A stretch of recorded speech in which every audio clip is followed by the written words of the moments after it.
Alors avant-hier, 5 centenaires ont fêté leurs anniversaires ensemble à Lyon, toutes des femmes, et cela vous a donné l'idée de nous expliquer pourquoi les femmes vivent plus longtemps que les hommes. On vous écoute.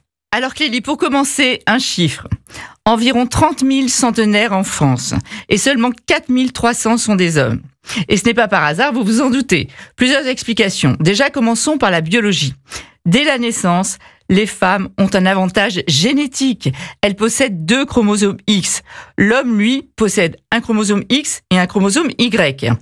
Donc, s'il y a un problème sur un chromosome X, l'autre pourra compenser. On peut dire que c'est une assurance vie naturelle. Et on sait aussi qu'il y a beaucoup de gènes de l'immunité qui sont sur les chromosomes X, donc qui nous protègent des infections et autres. Ensuite, les hormones féminines, elles, nous protègent contre les maladies cardiovasculaires.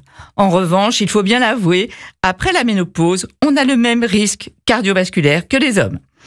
Les hommes ont aussi souvent des métiers plus difficiles et des comportements, on va dire, plus à risque, notamment sur la route. Les comportements de santé aussi sont différents. Statistiquement, ce n'est pas une généralité, mais statistiquement, les femmes prennent plus soin d'elles. Elles consultent plus régulièrement, elles suivent mieux les traitements, elles mangent souvent aussi plus équilibré. Et n'oublions pas aussi qu'elles ont des consultations quasi obligatoires dans la vie. Au moment des règles, au moment quand elles veulent la pilule, au moment de la grossesse, au moment de la ménopause. Là, elles voient un médecin.